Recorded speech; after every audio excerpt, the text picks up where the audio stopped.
한판 브리핑 김수민 평론가 나오셨습니다. 어서 오십시오. 반갑습니다. 네, 그리고 먼저 소개해드렸는데 스페셜 패널로 강기정 전 청와대 정무수석 나와주셨어요. 어서 오십시오. 네, 안녕하십니까. 한판 승부 첫 출연이십니다. 열심히 따라가 보랍니다. 구수하게 잘해주셨는데 오늘 잘 부탁드리겠습니다. 네. 김수민 평론가도 네. 또 진중권 작가랑 좋은 케미 보여주시고요. 자, 첫 소식 들어보겠습니다. 오늘 국민의힘 2차 경선 결과 발표됐는데 윤석열, 홍준표, 유승민, 원희룡 후보로 추려졌군요. 네, 국민의힘 정홍원 선거관리위원장이 후보들의 그 4명 최종 명단을 발표를 했습니다. 다만 순위, 득표율 이런 상세한 부분들은 미공개가 되었고요. 예. 2차 컷오프 이번 경선은 일반 국민 여론조사 당원 투표 이거를 70대 30으로 반영을 했습니다.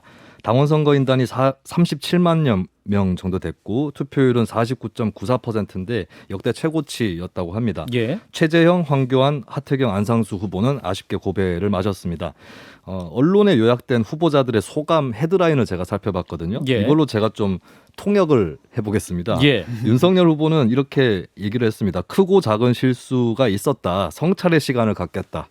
최근에 논란을 의식한 소감이고 어떤 선두주자의 겸손 전략 이렇게 풀이를 해볼 수 있겠고요. 예. 성대모사가 들어가야 될 것 같은데 거기. 크고 작은 실수가 있었지만 성찰의 시간을 갖겠습니다. 네, 강기정 네. 수석을 웃겼습니다. 그리고 홍준표 후보는 깨끗한 홍준표가 원팀으로 정권 교체하겠어요. 네.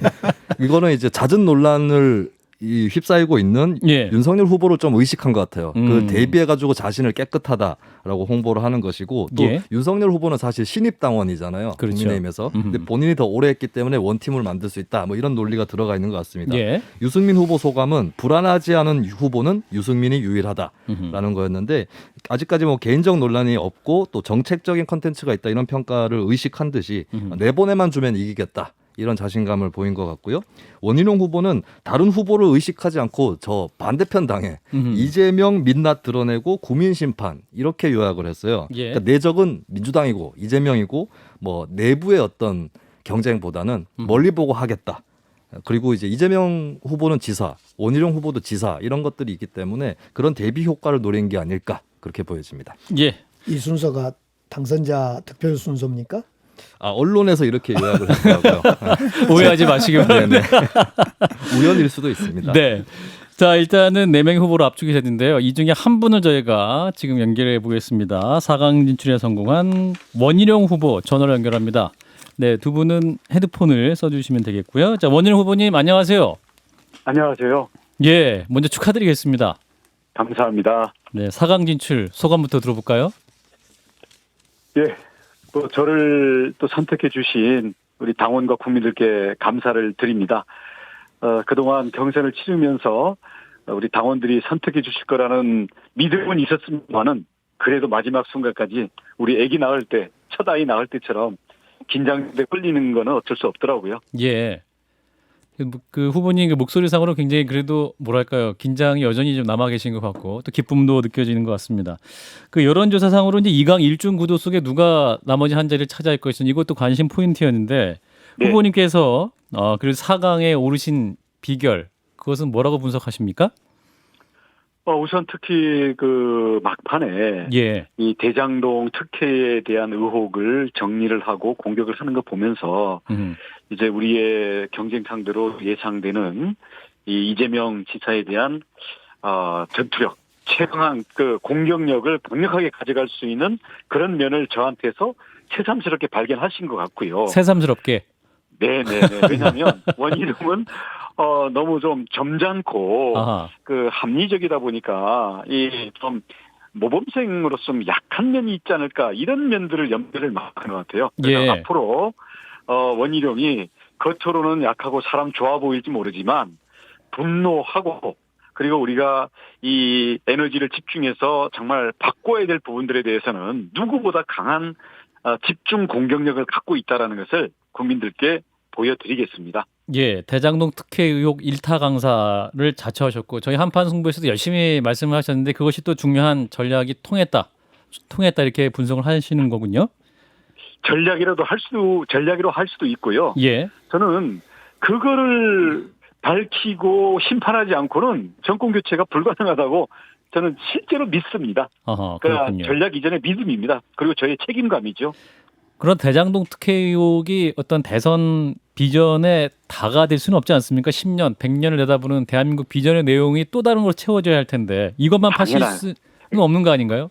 그런 건 아니죠. 이 대장동 의혹에 대해서 예. 할 수 있는 최선의 공격을 다 하고 예. 그 위에 앞으로 어떻게 우리 다음 세대가 더 잘 살지 또 코로나로 절망에 빠져 있는 우리 국민들과 특히 여러 소상공인들, 무주택자들 어떻게 삶의 희망을 가져볼 수 있을지 이런 점에 집중해서 국민들이 내일의 삶이 더 나을 수 있겠다라는 희망을 주는 게 정치 아니겠습니까? 예. 그 점이 앞으로 네 명의 이 최종 토론에서 집중적으로 그걸 주제로 삼으려고 합니다. 예, 지금 이제 강기정 전 수석과 진중권 작가가 함께 계시는데 두 분 질문하겠습니다. 먼저 진 작가부터 하실까요? 아니 뭐 저 원희룡 후보께서 그 4강에 오르기를 제가 또 기원을 했고요. 아이고 감사합니다.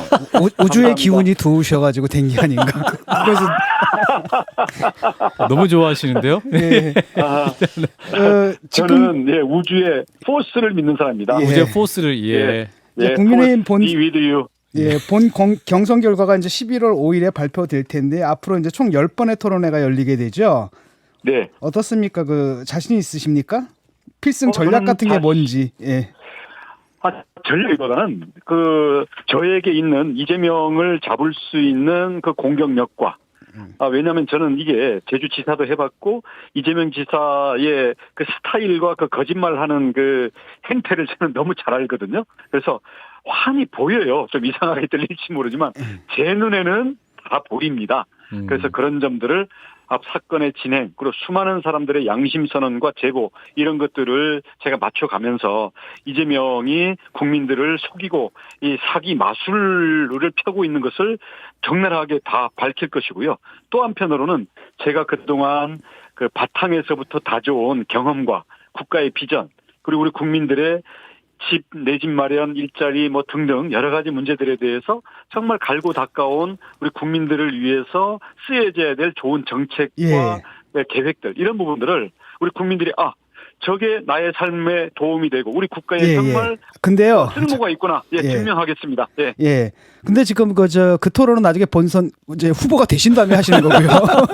네네. 지금 이제 그 당내에 다른 사강 토론에서도 그런 쪽으로 유도를 하게 되는 게 왜냐하면 1대1 그러니까 한 사람 대 한 사람을 1시간 내지 2시간 내내 토론하는 그런 토론이 3번이나 잡혀 있습니다. 예, 그런데 이제 토론을 좀 해보셨지 않습니까? 그 전에 그래서 네. 그러니까 윤석열 후보, 그 다음에 유승민 후보, 그 다음에 또 한 분이 또 그죠 홍준표 후보죠. 각 후보들의 강점과 단점 어떤 느끼신 부분을 좀 듣고 싶어요. 토론하면서 어떻게 느끼셨는지. 예, 우선 저는 유승민 후보랑 사실은 맞대결을 할 텐데요. 특히 경제 전문가라고 얘기하고 있는데 제가 느낄 때는 우리 유승민 후보 같은 경우는 뛰어나지만 그 경제 전문가라는 게 좀 이론적이고 좀 학구적인 전문가라는 느낌이 많이 들어요. 현실을 잘 모른다. 자꾸 교수님 가르치려고 하는데요. 더 중요. 그리고 또 하나는 어떤 경제 이론을 가지고 너무 차갑게 접근한다는 느낌이 많이 들어요. 저는 민생에 살아있는 이 땀과 이 가슴을 갖고 있는 이 사람들의 삶의 모습 속에서 현장의 시뮬레이션으로 이루어지고 국민들이 정말 원하는 정치로 반영되는 그런 경제 정책들이 필요한 거거든요. 이런 점에 대해서 저는 정말 한판 맞수 대결을 할 수 있다고 생각을 하고요. 그럼 홍준표 후보님 같은 경우는 지금 여러 가지 입시 제도니 사회 여러 가지 군대 제도니 남녀 문제니 그다음 전술핵이니 이런 것들을 그냥 시원시원하게 많이 이렇게 좀 질러 놓으셨잖아요. 알겠습니다. 젊은이들의 인기도 끌고 있는데 이게 내용이 없는 졸속이고 막상 헌법이나 이 현실의 여러 가지 원희룡 후보님 강기정이에요. 네네. 너무 길어요 말이. 제가 늘 응원한지 아시죠? 네. 여러 군데서 제가 화이팅 했는데 축하드리고 제가 응원한 이유는 지금 윤석열, 홍준표 두 분은 어디로 튈지 모를 토론이 예. 불가능한 분들이고 그래도 예. 유승민 원희룡 두 후보는 합리적 토론이 가능하다 이렇게 해서 제가 응원을 했는데 제가 네네. 질문 하나 드리고 싶은 것이 네. 그 이번 쭉 토론을 따라가다 보면 윤석열 후보 편에 많이 서 있는 것 같고 홍준표 후보를 뭐 그 버럭깡통이다, 그래 털털 털겠다 뭐 이런 이야기를 하는데 홍준표 후보를 날카롭고 공격한 건 제가 알겠는데 윤석열 후보를 한마디로 공격하면 뭐라 그럴 거예요? 한마디로 버럭깡통 같은 거. 그런 비슷한 굉장히 얘기가 날카로운 질문하셨어요. 뭐랄까, 아니 주로 당황했어요. 홍준표 편이더라. 좀 삶의 체험 현장과 좀 동떨어져서 겉돈다는 느낌이 뭐 많이 철부지? 들죠?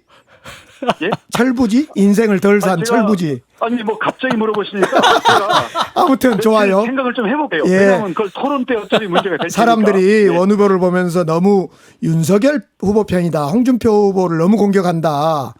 그래서 그렇지 않고 앞으로 지켜보시는데 윤석열 후보는 지금 들어온 지 얼마 안 되고 지금 계속 적응 학습해 나가는 과정이잖아요. 네, 그러니까 이재명 그런 걸 보고 후보 있고요. 잡기 전에 이재명 예. 후보 잡을 가고 전에 윤석열 홍준표 후보 꼭 잡고 1등 해 주시길 바랍니다. 근데 그 민주당 분이 지금 저한테 질문을 하는 것 같은데. 제가 똥파리 우리 원희룡 후보 화이팅 아닙니까 늘. 오늘 제가 여기 알겠습니다. 이 자리에 대타로 지금 예. 나와 있어요. 그래서 네, 우리 네, 네. 참 축하 이야기도 전할 수 있어 너무 좋네요. 예. 저는 나아가서는 이제 우리 민주당도 내일 모레 이제 후보가 결정됩니다마는 예. 어떻게 거의 연정 내지는 거국 내각에 가까운 국가에 협력할 수 있는 그런 비전도 나는 여지는 열어놓고 고민을 해야 된다고 생각을 해요. 예. 네, 그래서 제가 원희룡 후보를 좋아합니다. 예. 네, 알겠습니다. 예, 후보님 마지막으로 국민들께 짧게 한 말씀 하시고 마무리하겠습니다. 예, 성원해 주셔서 감사드리고요. 이제 한 달간의 네 사람 토론이 있는데 이 과정에서 토론의 수준을 끌어올리는 제가 선두주자 역할을 하겠습니다. 그 안에 국가와 우리 국민의 삶의 미래가 있어야지 서로 뭐 손바닥에 뭐 엉덩이가 어쩌고 이런 것들 서로 말꼬리 잡는 이런 부분들은 이제는 더 이상 반복되지 않도록 제가 역할을 하겠고요. 또 하나는 이재명의 대장동 비리는 개인에 대한 공격이 아니라 부동산 폭등의 문재인 정권의 이것들을 크게 이 비리로 폭리를 취한 이 실제 세력들을 파헤치는 그러한 일이기 때문에 제가 가장 강력한 공격수로서 우리 알겠습니다. 국민들의 의혹과 분노를 풀어드리겠습니다. 예. 오늘 말씀 여기까지 듣겠습니다. 고맙습니다. 네, 고맙습니다. 네. 국민의힘 원희룡 대선 경선 후보였습니다. 자, 원희룡 후보까지 만나봤는데요. 자, 두 분이 이 국민의힘 4강 컷오프 어떻게 보셨는지 먼저 진 작가님부터 말씀해 주세요. 예, 뭐 저는 원희룡 후보가 올라가기를 좀 기원했고요. 근데 여기 질문을 보니까 예. 황교안 후보가 될 거라고 말을 했다고. 제가 그렇게 말했나요? 예, 어제 그렇게 예상하셨어요. 그거 저 하태경 후보가 말이죠. 저한테 잘못된 정보를 준 겁니다. 아, 그렇군요.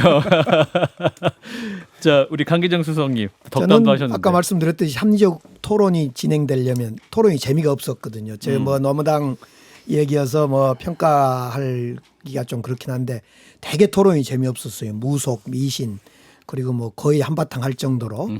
그리고 특히 홍준표 후보는 토론하면 막 그냥 손을 흔들면서 가만히 있어봐 그러고 윤석열 후보는 답변을 못하고 그래서 예. 원희룡 후보 같은 사람이 올라오면 토론이 재밌겠다 이런 생각을 좀 해봤죠. 예, 그렇군요. 김수진 평론가 이번에 어떻게 보셨어요? 근데 저는 여러 방송에서 제가 여기서는 중립적이고 사실만 전달하는 역할 아닙니까? 근데 예. 어떤 뉴미디어라든지 쪽 포함해서 편하게 네. 하는 방송들 몇 군데서 예언을 해달라. 4등 누가 될 것 같냐, 뭐 4강에 누가 들어갈 것 같냐. 제가 원희룡 후보가 진출할 것 같다. 라고 일관되게. 얘기를 했어요. 이 편하게 하는 방송에서 한 예언은 무효입니다. 제가 오늘 오전에 모 지상파 방송에서도 그렇게 예, 예, 30분 전에 예언을 했는데 인정합니다. 예. 근데 어쨌든 어느 정도의 안정감을 준 것 같아요. 이제 지사직을 오래 수행을 했고 그리고 최근에 이제 정치 신인 출신들의 후보들이 있는데 어느 정도 좀 아직 안착되지 못한 모습들 뭐 많은 분들이 아시겠지만 그런 것들을 보면서 일단 좀 해본 후보 그러면서도 조금 젊은 이미지의 후보 이런 것들이 강점으로 작용하지 않았나 저는 그렇게 분석을 해봅니다. 예. 자, 국민의힘 경선 얘기 여기까지 하고요. 자, 대장동 개발 의혹 뉴스로 가보겠습니다.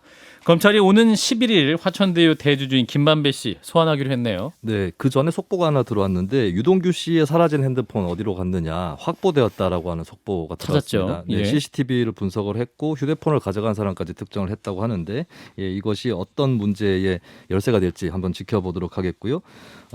그리고 이제 오는 11일에 김만배 씨가 소환이 될 예정입니다. 일단은 화천대유에 혜택을 준 대가로 유동규 전 본부장에게 5억 원을 건넨 혐의가 있는데 이 외에도 뭐 약속한 금액이 800억이 있다 이런 설들이 있습니다. 예. 이거를 확인하게 될 것 같고 천화동인의 4천억 원대 배당금의 흐름이라든지 또 김만배 씨와 권순일 전 대법관 회동 이런 것들이 어떤 과정으로 이루어졌는지 이런 것들을 확인하게 될 것 같고 그리고 이제 이재명 지사의 측근 뭐 정진상 캠프 총괄 부실장이라든지 이쪽 몇몇 인물들이 대장동 내 아파트를 보유한 것으로 확인이 돼서 대가성 여부를 파악하는 이런 뭐 정관계 로비 의혹 이쪽으로 수사가 좀 확산될 그런 전망입니다. 그리고 또 하나 이 정관계 로비 의혹에 성남시 의회도 지금 등장을 하고 있습니다. 김만배 씨가 받는 의혹 중에 성남시 의회 측에 금품 로비를 했다 이런 내용도 있습니다. 그렇습니다. 정영학 회계사가 제출한 파일에 들어가 있다는 내용인데요. 녹취록에 네, 성남시의회 의장에게 30억 원, 성남시 의원에게 20억 원 해서 실타는 뭐 350억 원이다 이런 내용이 언급돼 있다고 합니다. 지목받고 있는 성남시의회 최모 의장 같은 경우는 최모 전 의장이죠. 2012년부터 2년 동안 성남시의회 의장을 지냈는데 성남도시개발공사 설립 조례안 당시에 조례안을 통과시키는 큰 역할을 수행했다라고 하는 것에서 좀 주목을 받고 있고 현재 화천대유 임원으로 근무를 하고 있어요. 예. 그래서 보훈성 취업 가능성 이런 것에 대해서 좀 의혹이 제기가 되고 있습니다. 그리고 성남시의회 회의록에 나타난 정황이 2014년에 회의록을 보면 당시에 새정치민주연합 현 민주당의 강한구 의원이 민간 투자자들이 민간 시행을 하기 위해서 시의원들을 찾아다니면서 현금 로비를 했다는 얘기가 들린다라고 하는 이게 뭐 얼마나 사실인지 모르겠지만 그런 얘기가 들려서 언급이 된 적이 있다. 회의록에 예, 그런 정황이 나와서 이런 것들이 이제 어떻게 당시에 적용을 했고 시의회에서 어떤 결정을 내려지는데 어떤 작용이 있었는가 이런 것들을 앞으로 또 수사를 통해서 들여다볼 것 같습니다. 예. 그리고 한편으로는 이재명 지사의 공직선거법 위반 에 대해서 시비가 불거지고 있는데 친문단체라고 주로 불리우고 있는 깨어있는 시민연대당이라는 곳에서 이재명 지사가 공직선거법 사건 변호를 맡았던 한 변호사에게 20억 원 상당의 수임료를 줬다는 의혹이 있다라고 하면서 공직선거법상 허위사실 공표 혐의로 검찰에 고발을 했습니다. 예, 굉장히 지금 뉴스가 많아가지고 들으신 굉장히- 분도 좀 헷갈리실 수도 있고 이제 하나하나 좀 차근차근 설명해 드리고 있는데 이런 와중에 또 특검을 계속 요구하던 국민의힘은 천막 시위에 들어갔다면서요? 네, 오는 21일까지 천막농성에 돌입을 한다고 하고요. 오늘 출정식에서 이준석 대표는 이 문제를 두고 무능이냐 부패냐 아니면 국민의 의심대로 둘 다냐 압수수색하면 당장 드러날 것이다. 민주당은 특검을 받아들일 수밖에 없을 것이다라고 발언했습니다. 김기현 원내대표는 검찰이 늑장 수사를 계속하고 성남시청을 압수수색하지 않는 이유는 거기를 압수수색하면 이재명의 온갖 비리가 낱낱이 드러나기 때문이라고 주장했습니다. 예. 자, 김만배 씨 이제 다음 주 11일 소환 준비에 이어서 성남시의회 또 이제 이재명 지사의 변호사비까지 확산되는 사건의 흐름의 내용인데 어떻게 보시는지 강기정 전 수석부도 좀 말씀해 주실까요? 우선 자고 일어나면 한 명씩 그 금품 로비 내지는 의혹의 수사 대상이 떠오르는데 예를 들면 성남시의회 의장이었던 최모 씨가 최윤길인데요. 이분이 2010년 새누리당 성남시 당 대표 그 의원들의 당 대표였고 그 뒤로 2012년 후반기 의장이 됩니다. 예. 당시에 물론 민주당 의원들의 도움을 받아 의장이 됐고 그리고 의장이 된 이후에 바로 탈당을 해 있다가 2014년에 당시에 저희들이 안철수, 김한길 두 대표가 합당을 하는데 그때 안철수 측으로 따라와서 우리 지금의 민주당의 구성원이 되지요. 예. 이분이 사실은 도시공사 조례안을 만들고 그 협조하는 과정을 살펴볼 때 대가성이 있다. 지금 현재 여러 가지 그 있어 보인다. 그래서 정황상. 사실상 예. 여러 가지로 볼 때 이 지금 대장동 사건의 동업자 또는 최소한의 협조자인 건 분명히 보입니다. 아하. 이 점은 분명히 수사가 진행되면 나타날 것 같은데 어쨌든 이 최용길 씨는 그렇다는 생각이 들고 매일 한 명 한 명 나올 때마다 대장동 사건에 나올 때마다 사실은 현재까지는 민주당 쪽 이재명 쪽의 사람들이기보다도 왠지 지금 국민의힘 쪽, 국민의힘당 쪽 이쪽 연관된 사람이 계속 나오고 있다. 이런 생각이 좀 듭니다. 예. 예, 진 작가님. 그 무슨 말씀이신지 잘 모르겠는데요. 핵심은 바로 그거거든요. 그러니까 유동규 이런 사람들 있지 않습니까? 이것은 이재명 지사의 바로 측근 아닙니까? 그다음에 성남시 의회 이분도 지금 민주당 소속인 거고 이게 잘 보세요. 행정부입니다. 행정부를 장악을 한 거거든요. 그다음에 또 하나만 약간 입법부를 장악한 거예요. 시의회. 그렇죠. 그다음에 또 하나는 그냥 법조는 이제 성남시에 없기 때문에 법조계 인사들을 끌어들인 거거든요. 그러니까 3부가 같이 협작을 한 거거든요. 여기서 무슨 어느 당 소속이가 이걸 따지는 게 좀 우스운 것 같고 이게 사건이 큰 줄기인데 하나는 인허가에 관련된 여러 가지 비리가 있겠고 또 하나가 이제 법조계인데 지금 문제는 뭐냐 이 법조계의 역할이 불분명해요. 뇌물은 분명한데 대가잖아요. 뇌물은. 근데 그 무엇의 대가이냐가 굉장히 불분명하거든요. 그런데 가만히 보게 되면은 여기다가 이재명 지사를 넣게 되면은 풀려요. 왜냐하면 이재명 지사 같은 경우가 엄청나게 많은 소송을 했고 지금 자기 그 선거법 소송에도 몇십 명의 그 아주 비싼 변호사들을 선임을 했거든요. 근데 그 변호사비가 지금 굉장히 불투명한 상태입니다. 그래서 지금 그런 의혹들이 조금씩 나오고 있는 거죠. 예. 예. 근데 그것은 조금 안 관계자 나간 눈썹? 것 같고요. 지금 그 법조계 김만배 씨가 모은 소위 이름을 알만한 지금 거론되는 법조인들이 어떤 역할을 했냐. 그러기 전에 우선 이 사건은 본질적으로 성공한 투기 사건이다 이렇게 규정을 해줘야 돼요. 자꾸 이걸 이재명 후보하고 연관시키면 투기 세력들이 다 사라지게 됩니다. 이건 정확하게 유동규, 남욱, 김만배를 포함한 또는 이런 정영학을 포함한 투기 세력들이 성공한 겁니다. 이것은 이때 그 김만배가 모아온 법조계 사람들은 정확하게 이 FIU가 4월에 경찰에 통보했을 때 4월부터 수사를 하지 않게 멈추게 만들었던 역할을 했던 거 아니냐. 이들에 대해서 수사를 철저히 하면 법조계가 어떤 역할을 했는지가 나타날 것이다. 네. 이건 부동산 투기가 아니라 진 작가님? 사기입니다. 사기고 뭘 이용한 사기냐면은 성남시청이라는 거기 공권력을 이용한 공적 권한을 이용한 사기고 그걸 갖다가 설계한 분이 이재명 지사고요. 그다음에 그걸 실행한 사람이 유동규인데 이걸 갖다 일반적인 부동산 투기 사건이다? 말이 안 되죠.